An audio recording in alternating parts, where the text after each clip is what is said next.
Dusun Bedono selalu tampak seperti lukisan yang tenang di bawah kaki langit Jawa. Di sana, waktu seolah berjalan lebih lambat, mengikuti irama tetesan air nira yang jatuh ke dalam bumbung bambu. Di antara pepohonan kelapa yang melambai, hiduplah seorang pria bernama Cokrojoyo. Cokrojoyo bukan sekadar penyadap nira biasa. Ia adalah sosok yang memiliki binar mata tajam namun teduh. Seorang pria yang tangannya kasar karena kerja keras, tetapi hatinya sehalus sutra. Kehidupannya sangat tertata. Setiap pagi ia memanjat pohon, setiap sore ia memasak gula Jawa, dan setiap malam ia duduk di depan rumahnya, menatap bintang sambil mencari jawaban atas kekosongan yang entah mengapa selalu bersemayam di dadanya. Hidup ini lebih dari sekadar mengumpulkan manisnya dunia. Bukan, bisiknya pada angin malam. Suatu sore yang jingga, kedamaian itu terusik oleh pemandangan yang tak biasa. Di jalan setapak menuju hutan larangan, seorang pria asing berjalan dengan langkah yang sangat ringan, seolah kakinya tidak benar-benar menyentuh tanah. Pria itu mengenakan jubah sederhana, namun aura yang terpancar darinya membuat burung-burung berhenti berkicau hanya untuk mendengarkan gesekan langkahnya. Ia adalah Sang Guru Agung, Sunan Kalijaga. Cokrojoyo yang saat itu sedang menggendong bumbung bambunya mendadak mematung. Jantungnya berdegup kencang bukan karena takut, melainkan karena sebuah getaran aneh yang menjalar dari telapak kaki hingga ke puncak kepalanya. Belum pernah ia melihat seseorang yang tampak begitu selaras dengan alam semesta. Tanpa sadar, Cokrojoyo meletakkan bebannya dan mendekat. "Tuan Pengelana," panggilnya dengan suara bergetar penuh hormat. Waktu sudah hampir gelap. Hutan di depan sana bukan tempat untuk bermalam bagi orang luar. Sudilah mampir ke gubuk hamba yang sederhana. Sang Sunan berhenti, lalu perlahan menoleh. Senyumnya sangat tipis, namun di mata Cokrojoyo, senyum itu seolah meruntuhkan tembok-tembok keraguan yang selama ini ia bangun. "Aku tidak sedang mencari tempat bermalam, wahai pemilik hati yang tulus," jawab Sang Sunan dengan suara yang menggema seperti musik di telinga Cokrojoyo. "Aku sedang mencari tempat untuk menanam benih kebenaran. Apakah kau tahu di mana tanah yang paling subur di sini?" Cokrojoyo bersujud tanpa diminta. Air mata tiba-tiba menggenang di pelupuk matanya. Ia merasakan bahwa pertemuan ini adalah jawaban dari doa-doa sunyinya di bawah bintang. Segala kenyamanan hidupnya, rumahnya yang hangat, dan ladang niranya yang subur, mendadak terasa kecil dibandingkan dengan kehadiran sosok di depannya. "Ajari hamba, Tuan," bisik Cokrojoyo.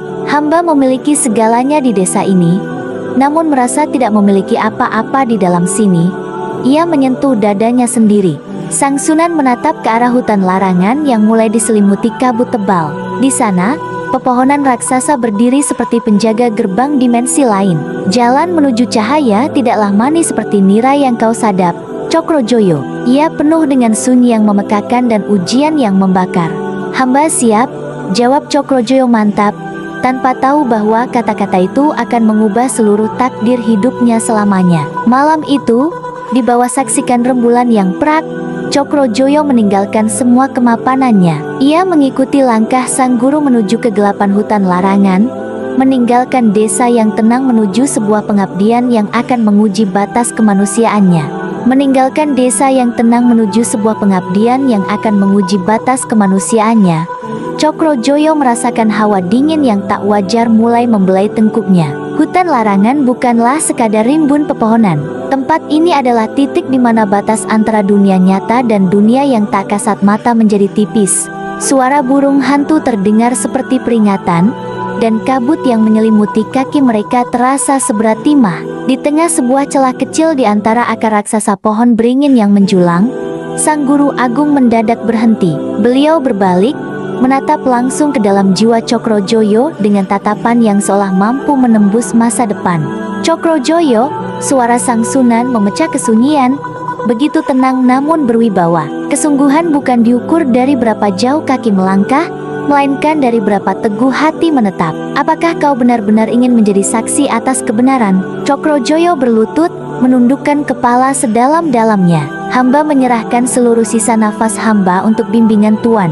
Sang Sunan kemudian menancapkan sebatang tongkat kayu ke tanah yang lembab di depan Cokrojoyo. "Jika demikian, jagalah tempat ini, jangan kau beranjak satu jengkal pun, jangan kau lepaskan pandanganmu dari titik ini, sampai aku kembali menjemputmu. Meski langit runtuh atau bumi berguncang, tetaplah di sini." Tanpa menunggu jawaban, Sang Sunan berbalik dan melangkah pergi.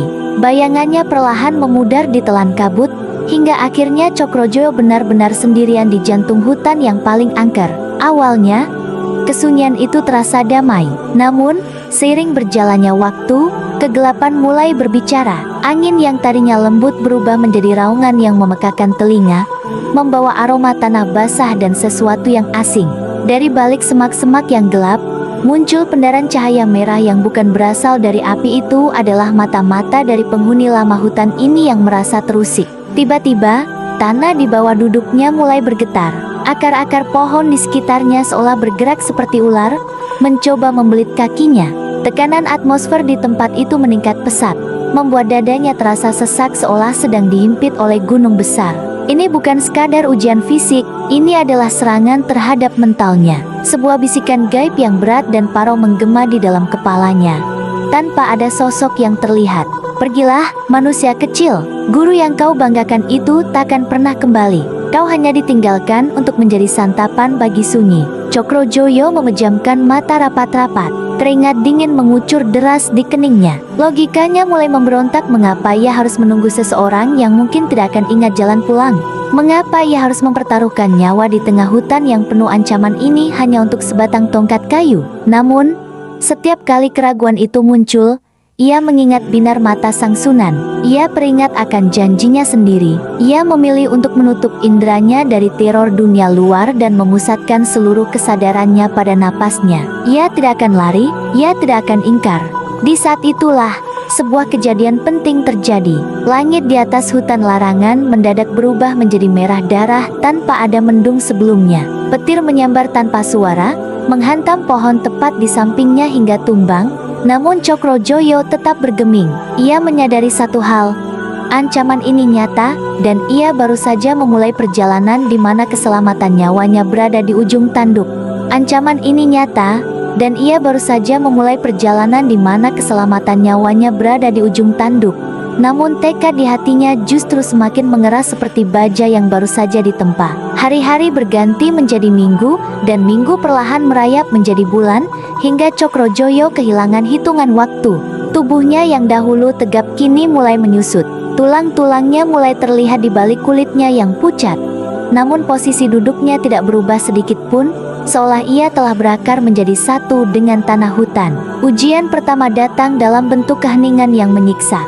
Rasa lapar bukan lagi sekadar perih di lambung, melainkan suara yang terus-menerus berteriak di dalam kepalanya, memintanya untuk berdiri dan mencari buah-buahan liar yang hanya berjarak beberapa langkah darinya. Namun, setiap kali tangannya hendak bergerak, ia teringat pada perintah sang guru.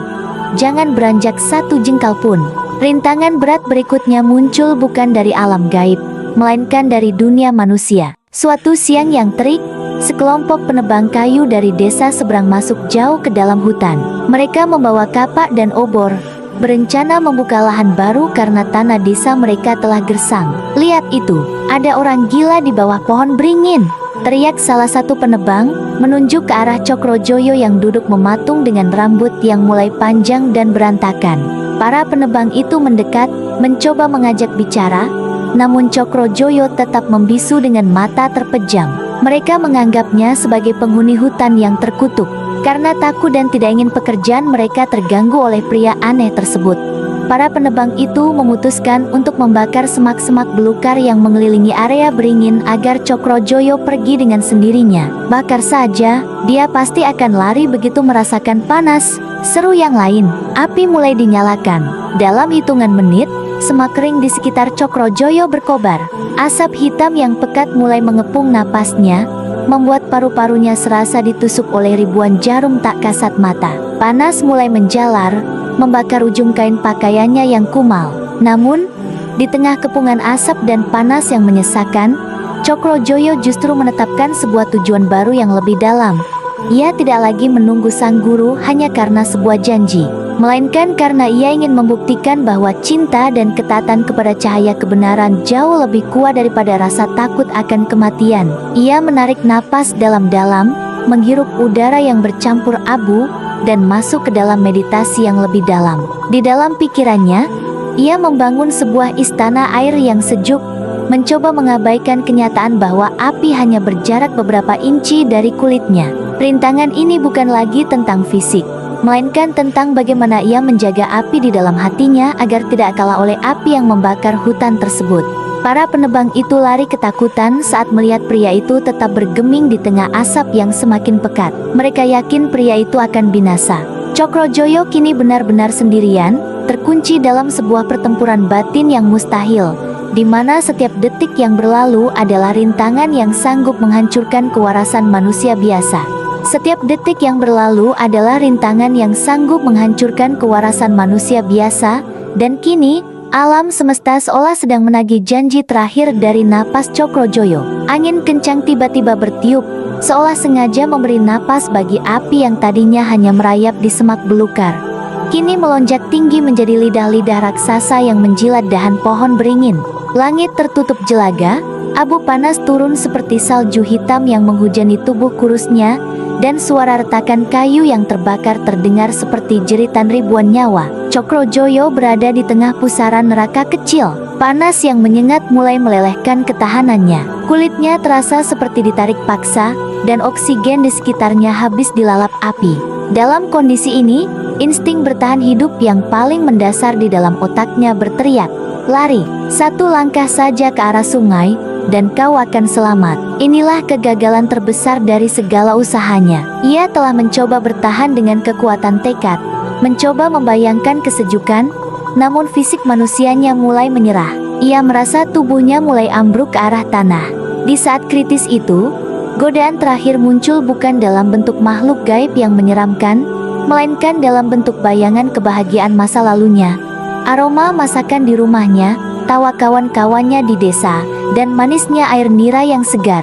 Apakah semua ini sepadan? Sebuah bisikan lembut namun mematikan bergema di tengah gemuruh api. Gurumu mungkin telah melupakanmu. Mengapa kau memilih menjadi abu untuk sebuah penantian yang tak pasti? Cokrojoyo menyadari bahwa semua usaha kerasnya untuk bertahan secara fisik telah menemui jalan buntu. Ia tidak bisa melawan api ini. Ia tidak bisa menyelamatkan nyawanya sendiri tanpa melanggar janjinya. Kini, ia hanya menyisakan satu pilihan terakhir paling sulit yang harus diambil, pilihan untuk mati dalam ketaatan. Ia berhenti melawan rasa sakit. Ia berhenti mencoba memadamkan panas dengan imajinasinya. Dengan sisa tenaga yang ada, ia justru memperbaiki posisi duduknya, tegak menantang maut. Ia melepaskan ego, melepaskan keinginan untuk tetap hidup, dan menyerahkan segenap jiwa raganya kepada Sang Pencipta alam semesta. Bagi Cokrojoyo, lebih baik ia menjadi arang di atas tanah yang dijanjikan daripada hidup sebagai pemenang yang melarikan diri dari sebuah amanah.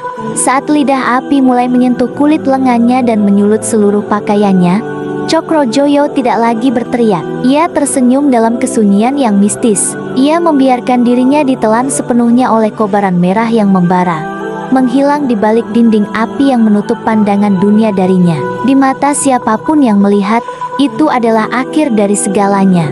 Di mata siapapun yang melihat, itu adalah akhir dari segalanya.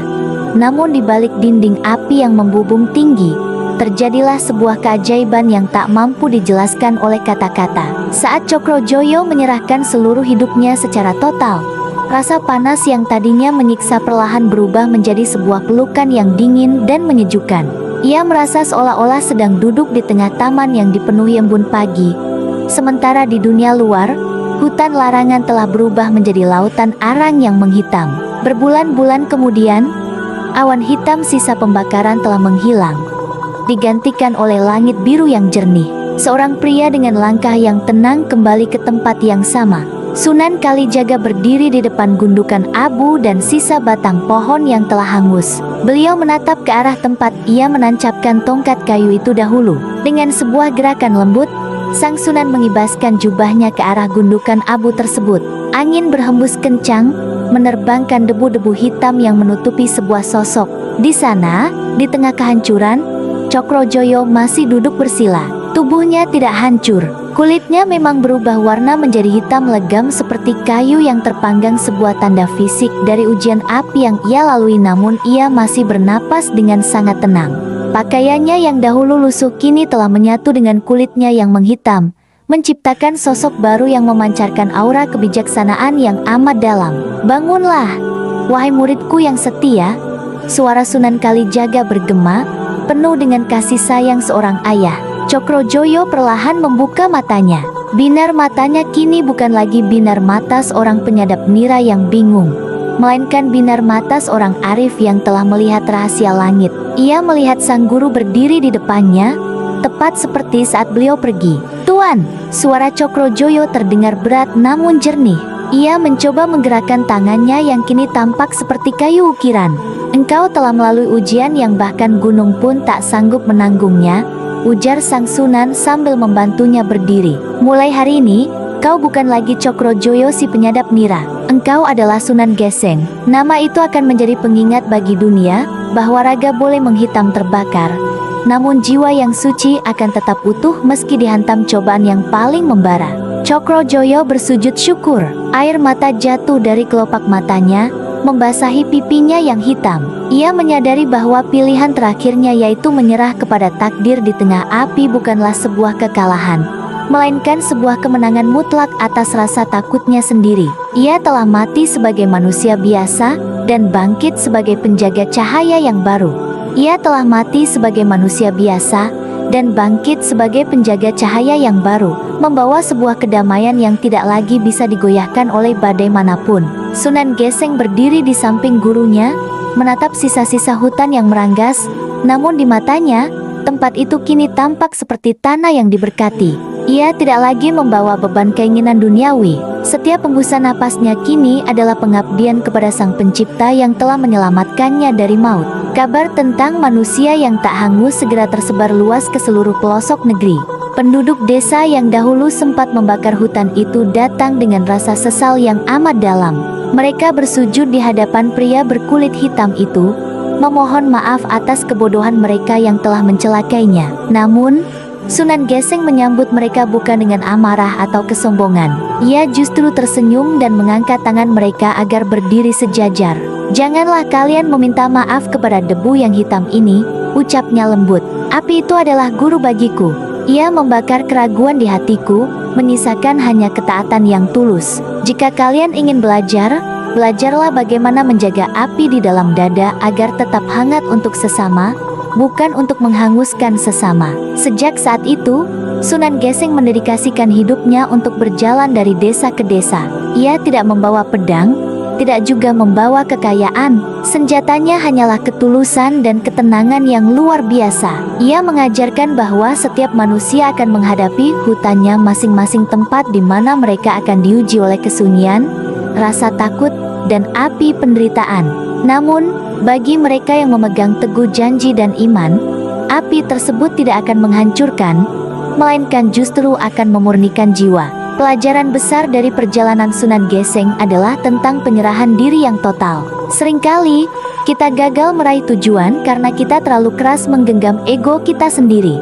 Namun, saat kita berani melepaskan dan mempercayakan segalanya kepada kekuatan yang lebih besar, disitulah keajaiban akan muncul. Kini, berabad-abad setelah peristiwa di hutan larangan itu berlalu, kisah Sunan Geseng tetap hidup sebagai pengingat yang indah, bahwa kesetiaan adalah mahkota yang paling berat untuk dipakai. Namun ia memberikan kemuliaan yang takkan pernah pudar oleh zaman. Sesungguhnya, kemenangan sejati bukan terletak pada seberapa kuat kita melawan dunia, melainkan seberapa mampu kita menaklukkan diri sendiri di bawah tatapan Tuhan.